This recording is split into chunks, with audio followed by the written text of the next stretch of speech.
Hey, welcome to the Elle Russ Show, where we explore ways to get healthy, wealthy, and wise. With a combination of guest interviews and solo episodes, I hope you will be inspired and motivated to become the best of whatever you are. I'm Elle Russ, #1 best-selling author and subject expert with over a decade of helping thousands of people across the globe. Visit my website, elleruss.com, to learn more about free guides, masterclasses, online courses, and more. Enjoy the show.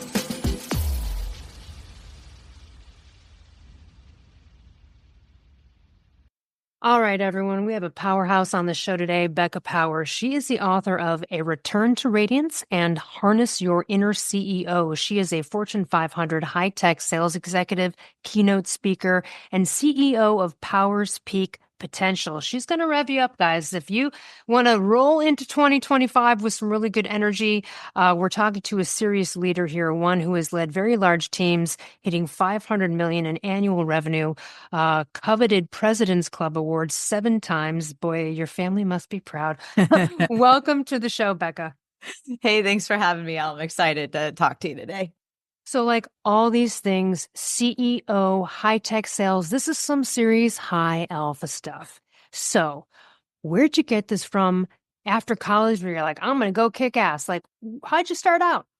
Yeah, that is unfortunately not my story, but like it's all in there. So I dropped out of college 3 times, and that's not because I wanted to. I got pregnant when I was 21 and had my daughter at 22 and then had my son at 24. So as a young mom, and college was just very difficult to figure out.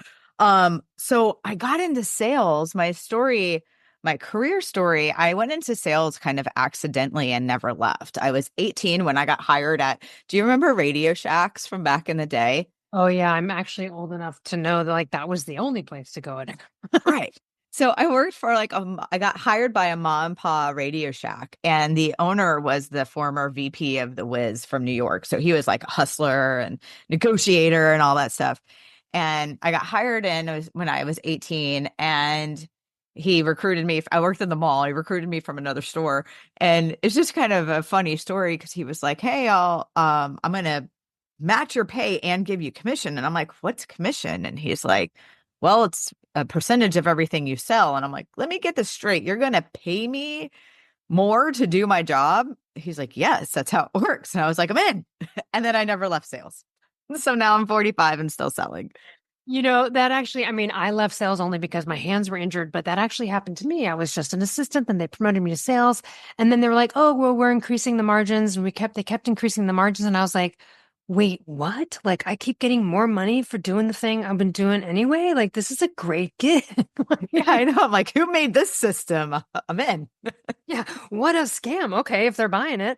So, okay, and so you never left. Along this journey, though, and of course, we'll talk about, well, first of all, your book, Harness Your Inner CEO, not the new one we're talking about, A Return to Radiance. But assuming this led you, I mean, that's your first foray, was it, into? Yes. Mm-hmm. And tell us a little bit about that. So I'd love to, and it'll kind of serve as the foundational story for both books. They just have different perspectives from where I was in my journey. So my story kind of goes like this. I was born into a really cool but different childhood. My parents were full-time musicians when I was born. So I grew up in a musical household. My parents were legit hippies. So it was like there was the sex, drugs, rock and roll, and peace, love, happiness all over the place. There was bongos, guitars, and bonfires and parties. And it was just really cool. On the positive side of that, I got to see people in their full potential all the time. And like what I'm saying is their radiance, like that glow about them. They were working in their strengths and in their talents and in their gifts. And so were their friends. And so I grew up just thinking that was natural. So I have always had this within myself, like I'm just going to go for it and do what I love type of approach to life because that's how I was raised. On the flip side of that, my story does get a little sadder because my parents as they were raising my brother and we got into middle school and high school, they had to get more serious in their careers. And my dad was a civil engineer. My mom was a manager of Starbucks. And before you know it, they were much more committed to raising us kids, the bills, the responsibilities, the obligations, and not so much their music. And as we got older and as they got older, their gigs got less and less. And then eventually it all burned out. My mom passed away at the age of 46. I was 20, I was 23. And then my dad passed away when he was 62 and I was 36. So by the time I was 36, I lost both my parents. Mm. Fast forward 2 years, and I'll wrap up real fast so you can comment on everything. But Harness Your Inner CEO came from this. So I watched my parents, I watched their light burn out, which was really painful to watch. And then after my dad passed away, I found myself in a very similar situation. I was working a high-end sales job as a sales leader. I had a high-performance team, a lot of responsibility. I was a senior leader. I had 4 kids in middle school, a blended family, mind you. So I have 2 mine, 2 his, and they were all in that middle schoolish age. So it was a lot. And I was doing my best to do all the things I just said, pay the bills, be the mom, be the leader, do all the things. And one night, about 2 years after my dad passed away, I lost my mind on my kids. And I giggle because I'm sure listeners can relate to this too if they have children. But I walked in after having like 4 really bad days in a row. And I walk in my house, my kids are like, Mom, this and Mom, that. And I was like, can I put my freaking purse down? Like, just lost my mind on them. And it's That's a another moment. night a friend who threw a dog gate at her adult children. She texted us on the thread. She's like, I just threw a dog gate at my kids. We were like, okay, all right, something's happening there. Yeah, it happens, man. It Yeah. happens. I'm like, whoa. But the thing about that moment is sometimes those moments happen and you make fun of them, but sometimes those moments happen and they really grab you. And it was one of those moments for me where like everything was in slow motion and I saw my kids go from just approaching me at whatever they wanted, me to sign papers or whatever it was, to go to like complete guilt and sadness. And that broke me on the inside. And I did my best to collect myself and move on. But fast forward to that night, I was, kids are in bed. I'm looking at myself in the mirror. And I don't know if you can relate to this at all, but I was looking at myself in the mirror. And it was one of those moments in time where I couldn't really recognize the woman that was staring back at me. I had lost my sparkle. I had lost that shine in my eyes. I wasn't the woman that I wanted to be, the mother, the leader, the wife. And all of that overwhelmed sent me into an emotional collapse. And I know that you shared you had some health issues. By the time I hit the bathroom floor in this moment in time, I didn't know it, but had formed 2 anxiety disorders, chronic stress. I had chronic stress disorder, chronic fatigue, and I also had formed autoimmune disease. I'd found out past the bathroom floor. But to finish the story, to lead to the books that I have written, when I was on the bathroom floor, Elle, I was the most powerless I have ever been in my life. And on the outside, I was this powerful businesswoman, kicking butt. I had high titles, high achievements, kind of even like how we started off this conversation, reading all the accolades. And there I am laying on the bathroom floor, and I didn't even have enough energy to get up.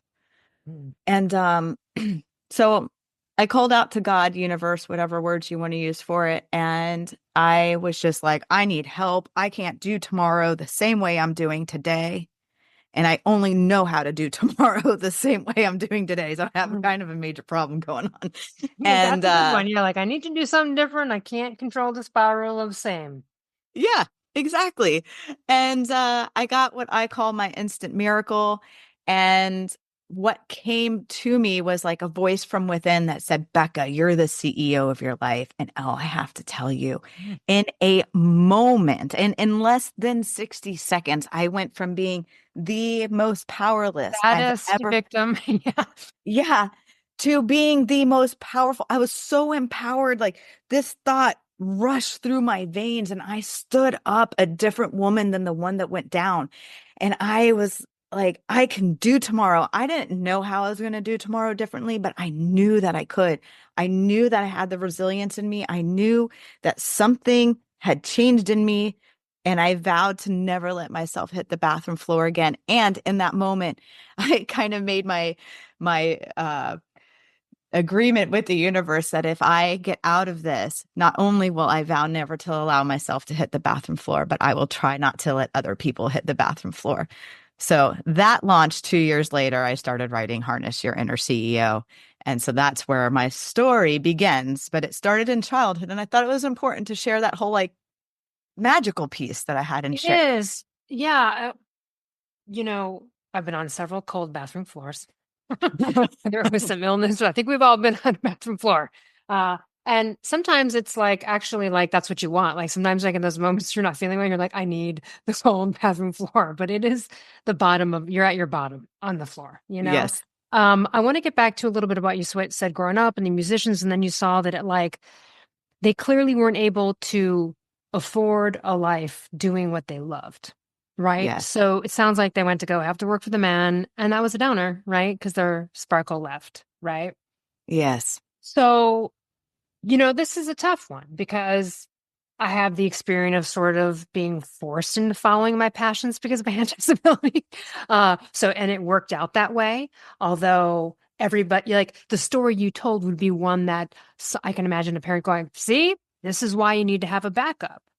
So I wonder though, because living in Hollywood, I see so many creative people, musicians who have harnessed the inner CEO and have pivoted. When the shows dried up or the albums or whatever, they went to go do it in another fashion and made a living and bought houses by mixing music for commercials or like whatever it was. It was just some sort of pivot, right? But those were the ones that are successful. And then there's still members of the bands that you and I listened to growing up, and like they're, like kind of living out of their cars.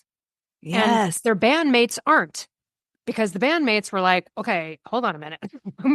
Right. So I just bring that up because, I don't want it to be a downer for other people who are in a creative profession to think like just give up and you have to go work for the man. But also, and this goes for me too. I'm a creative person, but I used to be a corporate. But when I got away from that, I stopped thinking in terms of sales and corporate until my mentor, Mark Sisson, came to me one day and goes, hey, when are you going to monetize yourself? And I was like, wait, what? Like I had forgotten. It was like when you had like, what's commission? You know what I mean? I was like, Yes. what's an opt-in? I have no idea what an email is. Why would anyone want, like, just somehow I had been shifted out of that world. So no matter what you're doing, that's creative or not, you got to harness your inner CEO. Artists don't get paid for their paintings because somebody showed up at their door and knocked and said, I heard there's an artist that lived here. You have to go out and sell it. So go ahead and comment on everything I just said there or whatever you want. No, I mean, I am nodding my head on this other side. One of the primary teachings that I have in all of my work that follows up all my books, I call it the power of and it is that it is be a creative and monetize it, or, have a career. Some people get stuck the other way where they're stuck in their career and all their creative pursuits have been completely banished and left on the sidelines, or whatever analogy you want to use for it, and they are working passionless and they're dying on the inside, right? And so I have this invitation that I love to throw out is have a career and a calling or a passion or creative arts, whatever you want to call that, but please do something else. I believe that if my parents had found a way to have their career and their calling live, cohesively in their life, that they would still be alive today. And so I think it's super important to have the in your life. So, in A Return to Radiance, your second and newest book that's out there, what was the inspiration behind this? I mean, obviously, your whole life isn't, it's built up to this, but what specifically behind this? Because this is a very nice, listen, it's a combination of like science, psychology, metaphysics. It's not just uh hardcore like business tactics and strategies, right? You know what I mean? So Yes. it's not this, even though you're a CEO type. So let's get into a little bit about like Return to Radiance and combining these disciplines. Yeah. So what came to me for a return to radiance was I've experienced a lot of grief, right? And, losing both of your parents by the time you're 36, it's very foundationally rocking. And I had to find myself, especially after the bathroom floor. Like I was so much more than a salesperson and so much more than just a mom or a leader. And, I signed up for a kundalini yoga teacher training. I got certified as a kundalini yoga teacher. And that was a very spiritual experience for me. Radiance is one of the words we use a lot in kundalini yoga. It's the final expression that's available to you as a soul in your human experience. And that concept just really stood out to me. And I was always really mesmerized by it and kind of strived for finding my radiance again, especially when you're burnt out to the point of, like you said, like when you hit rock bottom and you actually need the floor, like that cold floor. I was like, it's holding me right now. Hello, floor. um, but it's, being that low and losing your radiance, I was very eager to find it again once I had this like, oh, I can be radiant again. Like this is really cool concept. So fast forward, I really have spent my last 8 years or so, I would say, living in my radiance. It's not that I don't fall out of it or, I still get depressed and, I struggle with anxiety sometimes and stuff. But I have found that the more I aligned even my sales career to my strengths and talents and gifts, like my natural disposition, things that I enjoy to do, I don't have to chase success. I actually started becoming more successful in my career and making more money when I started doing the aspects that I love to do. And so the success came as a result, not it wasn't the thing I was striving for. And that's the thing about radiance is that it leads you to beautiful outcomes because it's a natural extension of who you are. And so this is a really deep and profound concept for me. And I started teaching it to people. And long story short, the thing that cemented this for me was um I was studying burnout a lot because I read Harness Your Inner CEO. Obviously, I hit the bathroom floor. So everyone who read Harness Your Inner CEO, I had 5,000 readers or more at this point. I got a lot of feedback like, I feel empowered as hell, but how do I prevent burnout? And so I went down this rabbit hole of trying to figure out how can I help an everyday working professional prevent burnout and not so academic or psychological terms, just something that's really layman and easy. So I sought off to do that, and I did. But what I want to say about that is, as I was going through all these certifications, I started meditating on my trauma and on my stress, or like to relieve my stress or relieve my trauma. But the intentional, I hope this makes sense, was on the trauma and the stress. So I actually started feeling my trauma come back and my stress come back. Well, All my right. Yeah. autoimmune systems that I had healed, all my flares started coming back, even though I was still testing negative. And I'm like, what the F, man? I just worked years to get rid of this, and here it's all back. And then it dawned on me that I had spent the years prior to that meditating on my potential and on my radiance, or if I was setting intentions for the day, it was in those two categories. And I had spent a year focusing on my trauma and stress, and all my symptoms came back. So it was very clear that there was a visceral response to how you go about things. And I was like, okay, now there's an industry that makes a lot of money off of trauma and burnout, which is it's very helpful. So I'm not knocking it, but I'm also saying there's a way to release trauma and stress by bringing your most radiant self out. And so I put a formula together, started teaching it, it works, and then I wrote the book because I'm like, this is badass and I want to share it with the world. Hmm. I love it. Well, first of all, when I first saw this word and described to other people, but it reminds me of a word I sort of coined out of my second book called a non-versation, and you have something called unpotential. So, yeah, Yes. so I want to hear tell what can we what's unpotential? What can we do about it? Well, people, so it goes where I was saying, like, people wanted me to like become a burnout expert. And I did, but I was like, burnout is just a symptom of being disconnected from a radiance. I use the word radiance a lot. I'm like, I use the word radiance and potential a lot in my work. And then I was like, you know what it is? It's a symptom of being in your unpotential. And one of my business partner actually was like, that was brilliant. What did you say? And I'm like, it's a symptom of being in your unpotential. And then it stuck because I think it really does make sense. You have your potential and your unpotential, and it's just easy for people to understand. So that's where that came from. The more you tap into that radiance, the potentials become more probable. Yes. Probabilities, right?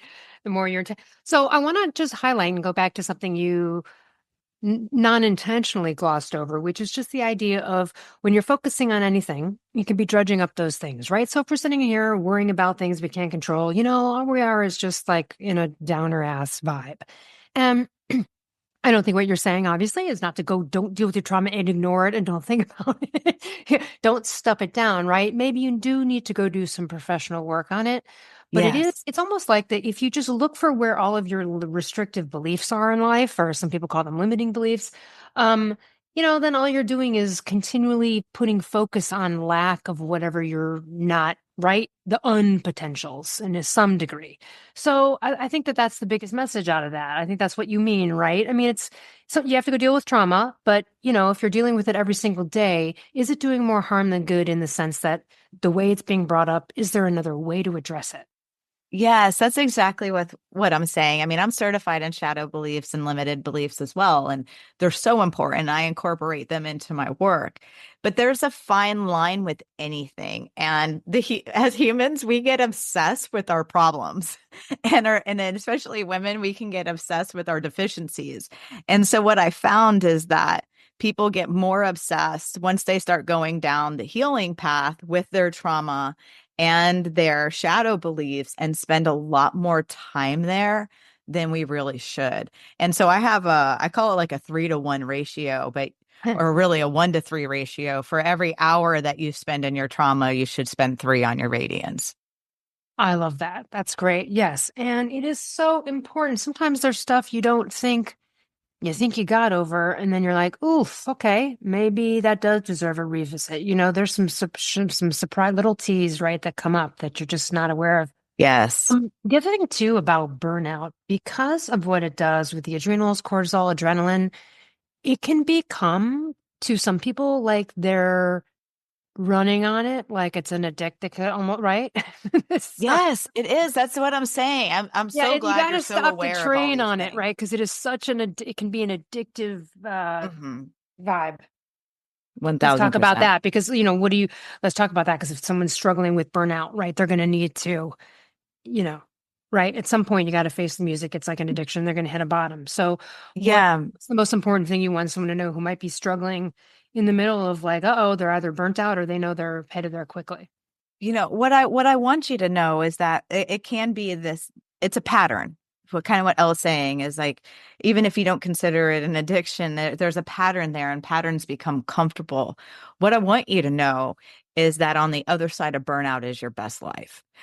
We are not meant to be burnt out, living, running on empty, overcommitted. I call it the overs, right? Where you're overcommitted, you're overwhelmed, you're overstressed, you're overanalyzing, you're overthinking.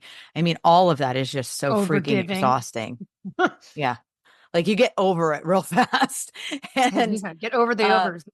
yeah, you get over the overs really, really fast. But as I'm talking about that, I always like to give a practical tip too for listeners is that the best thing you can do is start to catch yourself. So even though I'm somewhat joking about the overs, it is the first sign that you are going into burnout, that you can actively do something about if you have the awareness. So if you're listening to this and you're kind of laughing, but you're also like, oh my God, I spend every day overing. Like I'm overwhelmed, I'm overstressed, I'm overworking, I'm overcommitted, I've overextended myself, whatever over you have. There's some psychological reasons kind of pointing to what Elle was talking about that you're doing this. And one of them is because from a psychological standpoint, we overcompensate when we feel, I'm calling these the unders. And this is some of the framework I have in the pyramid of unpotential in the book. But when we feel undered, we over. And if you're overing, Give me a real life scenario so we can picture this. yeah. So let's just say that Sally's working at an organization for 4 years. And Joe comes around, he's been there 1 year. And their promotion goes up. Everyone interviews. Sally thinks it's in the bag. She knows everything, back and forth, policies, blah, blah, blah. But Joe gets the job. Sally all of a sudden is pissed off. She feels undervalued, underrecognized, underappreciated. So she in her head says, her psyche says, I'm going to show you that you messed up. And so Sally starts overworking. She starts overanalyzing. She's got her Excel sheet out. She is figuring everything out that's wrong. She's overcommitting herself. She's taking on more projects. And before you know it, Sally is burnt out. Sally went too far. And it all started with feeling undered. And under those unders, I call it the uns. So burnout starts in the uns, which is feeling human needs stuff. Elle is where I'm Yeah, going. like the Unseen. financial stresses. Yes. Yeah, Make you want unseen, to go shit. unheard, unimportant. If you feel unworthy, any of the uns, it's going to trigger the unders. You're going to feel undervalued, underpaid. Then you're going to go into the overs. And yeah, once you're in that spiral, finances typically get tight, health issues start. There's a whole level of cause and effect that happens when you stay in the overs too long. Mm. All right. That gives a whole new meaning. Like when they go betting and they're like over on. Yeah, you're like over under. I got a new meaning to that. That one. All right. Let's talk about, you say, hey, we're a part of infinite intelligence. Infinite intelligence is part of us. What do you mean by infinite intelligence? People also might refer to that as source, universe, but what's infinite intelligence in your definition? In my definition, it is just that. It's an intelligence that has infinite possibilities, infinite resources, infinite answers. And it's far more intelligent than we are. But we are also part of it. When I talk about radiance, I always say this is what I consider our radiance. One part our humanness. So one part Becca, you're one part Elle, right? We got our persona, our human persona, but we're one part our persona, one part our soul, and one part infinite intelligence. And if you think about it, 2/3 of ourselves it is cosmic, right? We're part of this bigger thing. And it's just really refreshing to think that we don't have to have everything figured out. One of the things that led me to the bathroom floor was having control issues. I'm very A-type still, but trying to figure everything out, trying to control everything, trying to have the answer to everything. It's exhausting. And Which is when the I really, opposite of faith, isn't it? And I don't mean religious faith. You know what I mean, right? I mean that this faith in this infinite intelligence or a faith of some kind of belief, even in oneself. But yeah, that's like a lack of faith in those moments. yeah, I mean, Controlling you took everything, the words right? right out of my mouth. It's I believe I wrote about it in chapter faith is a chapter, and it's the faith that you're talking about, faith in yourself, faith in something greater, faith. I wrote a whole chapter on it because I feel it's that important. It is, it's such a better bet. Well, you know what? I don't know. It leaves, great, spiritual, hippy dippy guy Mike Dooley always talks about like the cursed house, right? And that if you're Yes. into controlling, now there's some house, right? Like if you want a specific house in a neighborhood, you have to go like take specific action, go look. So like obviously, right? But it is interesting when you dial it back. When I started to let go more, be a little bit more up to like, I don't know, let's see what this infinite intelligence, I usually just say like universe, or I'll be like, I don't know, whatever. Like, let's see what this co-creative stuff, whatever I can't define that I don't know, can't even prove it. But let me just be open to it. It's always works better out than I could have fucking manhandled it every time. Damn, Air 5L. I couldn't have said it better myself. And there's something there. And a lot of people will break down all the ways they can prove this to you through quantum physics or whatever. And it actually doesn't even matter. I think if you have any level of just a leap of faith, of course, a leap of faith that doesn't hurt anyone out there or anything else, but right? Like a leap of faith in a dream. Um, Yes. and so how can someone, if they're like, life is shit, shit happens, You know what I mean? I don't believe in anything. I'm atheist, whatever. So you guys are talking about stuff I can't even get to the, higher power kind of type of vibe. And so they're hearing infinite intelligence. Then what would you share with them as a way to kind of be able to tap out of that control mode and relinquish a little to the ether, an Yeah, undefined ether? yeah. I like to say, well, first of all, if someone's just like, how do you know that it works? I'm like, how do you know that it doesn't? Right? It's an experiment. If you just Yes. experiment, you'll find out whether this faith in infinite intelligence thing will work out for you. So I always just encourage people to experiment, one, and then two, wouldn't it be nice if it did? Like, there's so much power of the imagination, and this goes back to every, major philosopher back in our time. There's always some reference back to the imagination. So even if you can't get on board with infinite intelligence source, you have an imagination. It works for you. If I ask you to close your eyes right now and envision a palm tree, your brain's going to show you a palm tree. There's a co-creative source there. And Elle, you're a creative. You know this. It works through us, right? And so that's what I tell people that have like a harder time getting into the bigger God universe source thing, is just experiment with your imagination. Go into a place of what if, start envisioning better outcomes or different outcomes, or play with it and see what happens. Yeah, I love your part about it. I always tell people to like, well, what does it hurt to try? Because what, you're going to feel stupid to yourself? Like, so who has to know? Like, what do you like? Why don't you just try? The other thing though is that, and I'm probably a broken record on this for some of my listeners, but the people that are like, I don't know, I don't believe it, or like, I just can't, like, it's just, I don't know, it's too out there. Just, I'm like a realist or whatever. Though, then I would be like, oh, really? Have you never watched a movie? Because you intentionally suspend your disbelief for a feeling. Every single time you turn on Transformers, cars don't turn into fucking robots. You know this, but you don't care. And you're not sitting there through the movie going, yeah, right. You're not. You're buying it. You're just enjoying it. You're there for the emotion. You watch a scary movie to feel a certain way. So, in that sense, right, if we're talking about intention and feeling an end result and visualizing one's situation that they want, you're doing what you do anyway every time you turn on the television. I mean, it's just like, Yes. I feel that people don't realize that they're already like, oh, that's stupid. I'm like, you're already doing it. You do it literally every day, and they don't see it as the same thing. Does that make sense? It's something a lot of people don't point out. I haven't heard a teacher talk about it, but it's not the suspension of disbelief, but this thing. It's the parallel. Yes. No, it makes total sense. I'm over here with like a big smile on my face. I'm like, that's exactly my point, is that one of the examples I use in the book is like, you believe in gravity, you don't even think about that stuff, like you just go Well, on and someone about your might go, well, day. you could prove gravity, right? Or you could do experiments that would prove it. And I don't believe, and I would say, right, but you also don't believe in half the things you watch, but you do it for the emotion of having it. Therefore, I would say, generate the emotion as a fake thing like you would do in a movie, because that's what we're saying is the way to connect. Do you know what I mean? Versus be a downer and go, this is all impossible.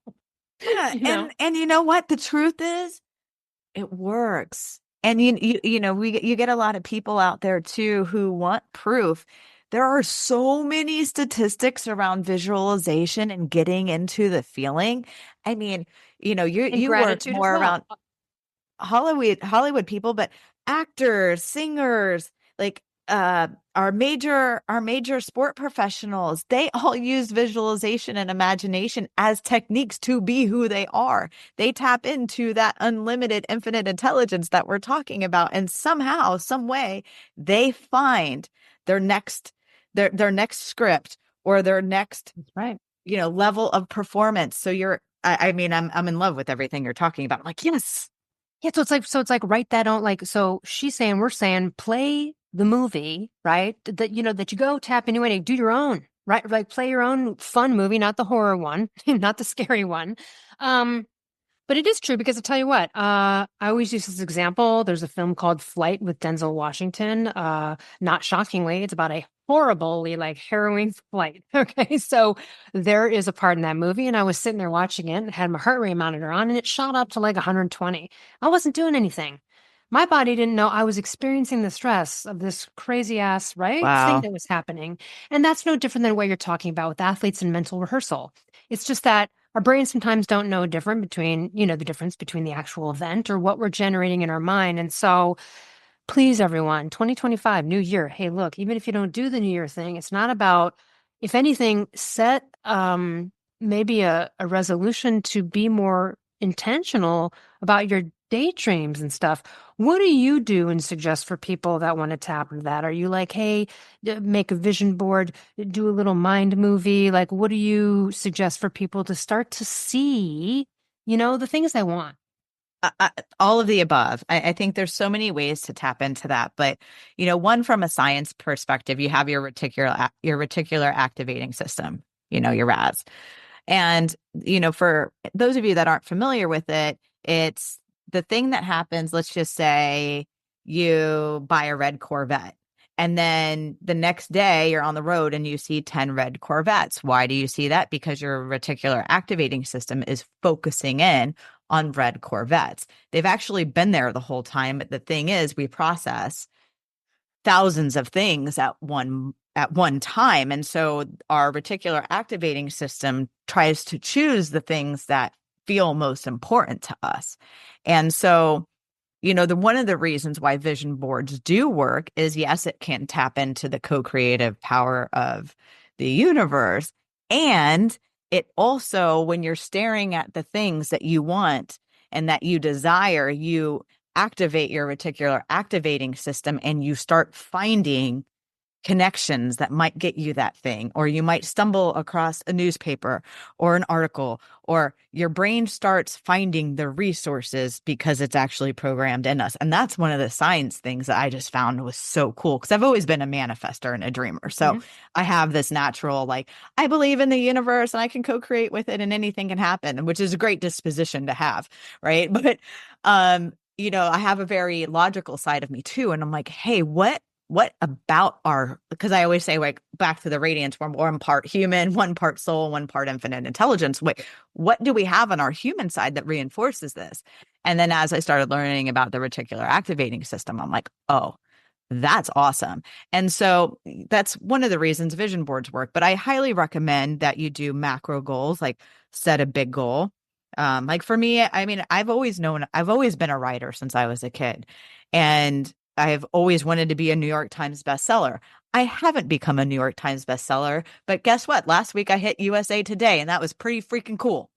So, uh, Well, and also goes like, listen, it may come at some point. Do you care when it comes? No. When you get it, you get it. You'll be thrilled. And also, forget that, but we don't always get absolutely every single thing. That's why it's a co-creative thing. That's why there is something you've got to relinquish a little to it, yes, that's and a wait and yes. see kind of thing. Yeah. But the point that I want to reinforce that for the listeners, because it goes back to the and what makes even this little story that I'm sharing of, like, hey, I've always wanted to be a New York Times bestseller. It's always been one of my big dreams, right? So I do have it on my vision board. I have it in my brain's always seeing and processing that this is the thing. And I do visualizations around it. I love writing and speaking. So I see myself on big stages. I visualize the opportunity to one day be a New York Times bestseller.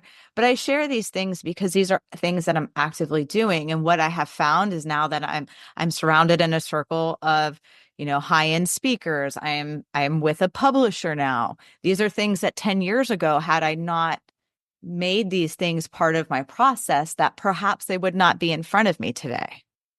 Oh, absolutely. And I have a one that I always remember, which was in hindsight, which is I did not know about intention when I was, like 17 years old. Okay. But I accidentally did it. So what I did is I was at a college that I hated it. Oh my God. I hated it. I was like, and so I wanted to transfer to UC Santa Cruz. And back in the day, I don't even know if they do it now, but like pre-internet, it was pre-internet. They had like catalogs, they'd sent you like an actually catalog, like a book of the universe, like a colored brochure, right? And Uh-huh. you look through pictures. And the centerfold of this thing was the main view on UC Santa Cruz's campus, which is in Santa Cruz, in sort of the hills overlooking Monterey Bay. It's like redwood forests and ocean. It's a postcard, right? So I had that on my wall in Indiana, and I just literally on my dorm, like I had that on the wall. I was staring at it every day. I was dreaming about being there. I look back now and I realize I was visualizing, feeling the feelings of being there, did not know what I was doing. I wasn't doing it intentionally. I was literally just daydreaming. You know what I mean? I was like, fuck, because I hated it there so much. Anyway, I eventually got into the school. But here's the thing. What I didn't know at all, and I never visited the school prior to agreeing to go there, never had been to California. When I went to the school, my major, the department, and all of the classes were literally at that view. Woo! The buildings that were there were right there. Like I could have been another major, a sociology major or something else, and it would have been in another part of campus that I wouldn't have been to this one view off. And it turns out, and I did not know that. And then my first job was also at a coffee shop that was right there, literally saw that view all day, every day.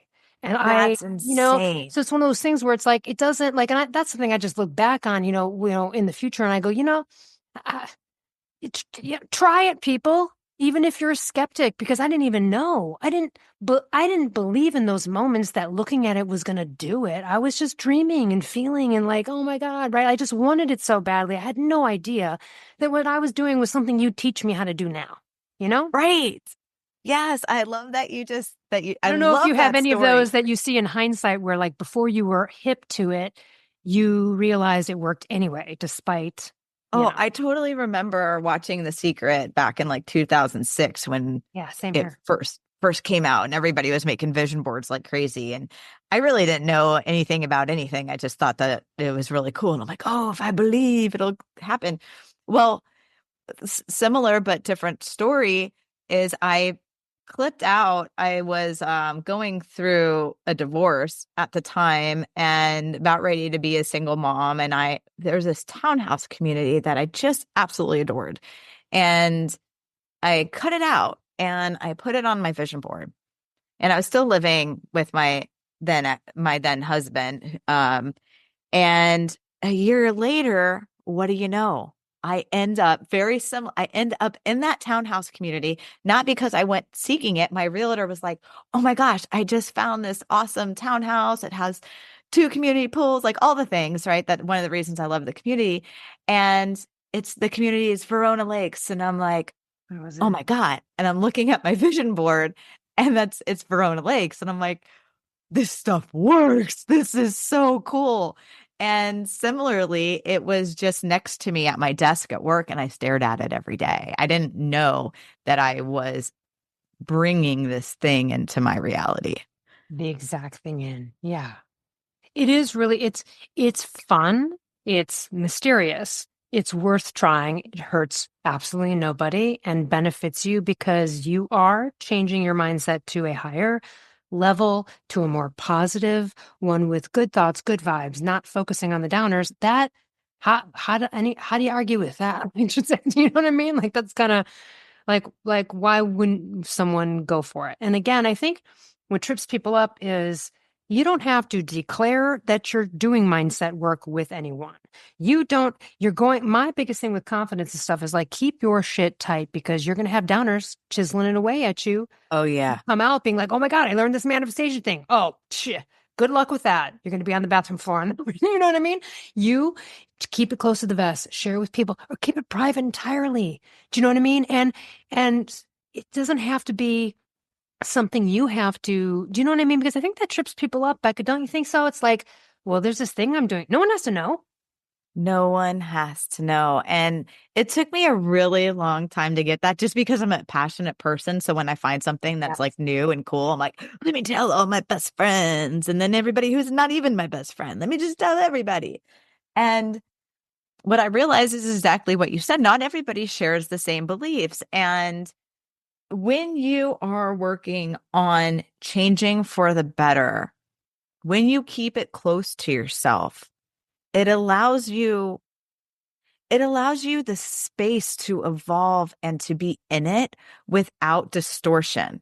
because we do Yeah. care about what other people think. Even if we say we don't, it does come into our psyche and into our experience. And when you are working on leveling up or healing, like, I mean, I feel like we could do a whole nother podcast episode on the health aspects of everything we're talking Yep. about.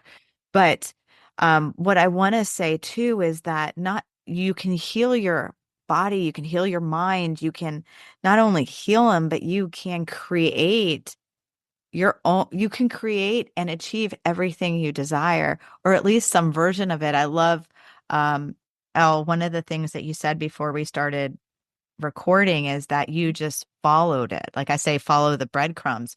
You don't Right. know where things are going to go, but you start doing this stuff and your path might change. And that's another reason, one of the reasons I brought this up, Ellen, I'd love to hear your thoughts on it, is that as you start, I'm just going to use the co-creating process.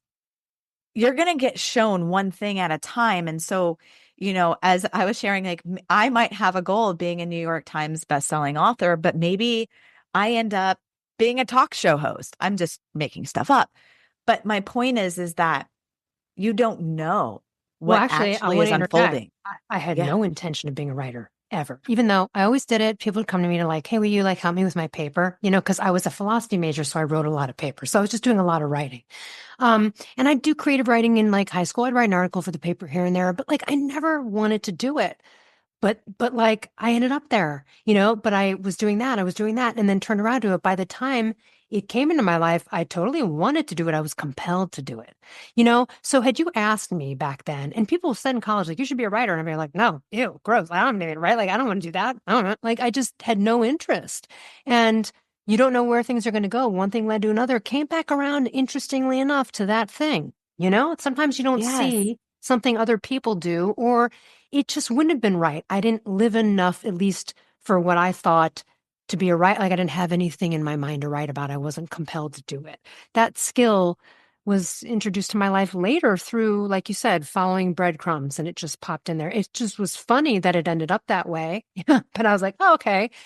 It was never an intention, or you never intended one thing but became another, right? It just you open up more of those potentials, don't you? I mean, if you're talking about potential being a major word in your practice, you are limiting every potential in life if you do the same thing, like you said, back from the bathroom floor. Yes. So Yes. now we're back on the bathroom floor. So now we're back to the bathroom floor. And as we close up, if someone needs some words of encouragement right now from you because they are about to hit that bathroom floor, I want to hear some of those words. And then, even though we'll put everything in the notes, we want to talk about the ways that people can benefit from you, whether it be your work or working with you personally or watching you speak. So, first, speak to that person who might be approaching bathroom floor territory. Yeah. The one thing and it might turn into two things, but the one thing that I want you to know is that you are worthy of your best health. You are worthy of wealth and happiness and the full expression of who you were born to be. I truly believe you were born inherently worthy of your full expression. And I hope that you can just receive that. And if you are on the point of the bathroom floor, know that there are people that can grab your hand and help you out. There are resources out there. You have Elle's one of them. He'll hold out my hand.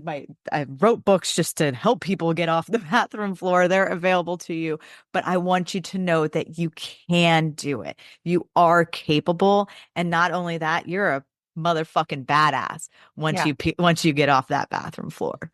So, I love that. So wonderful message. And then it's BECCA, BeccaPowers.com. But if someone's listening, they're like, well, but I want to do you work with people one-on-one? Do you teach course? Like, how can someone benefit more? Is it just your books, interviews? You have a podcast. So how can more yes. people get more of you? Obviously, they go to their website, but what are some other ways you work with people or help people? Thank you, Elle. So I do a lot of keynoting, workshops, training. So if you're hearing this and you want to get me into group interaction, that's where I do, I would say most of my work is one to many. So you can go to the website and get in contact with me and we can do a discovery call and see if that's a fit. Right now, as far as individual listeners, I do a lot of things. So I'm not doing any one-on-one coaching, but I have my books as resources. I have my podcast as a resource. And I would just highly encourage you to get into my world. I try to be as present as possible to help people do this, rise into their potential. So, BeccaPowers.com is how you can find me on the website. My social media handles, they'll be in the show notes, but I mainly am on LinkedIn and Instagram, and that's at Becca Powers 1313. I love it. Thank you so much for sharing your wisdom with the world through your books and to the audience through this show. And for everyone else, we'll see you next week. Hey, thanks for listening. If you enjoyed this show, I would so appreciate you leaving a review on Apple or Spotify or wherever you get your podcasts. And to learn more about partner discounts on amazing products, visit ellruss.com/discounts.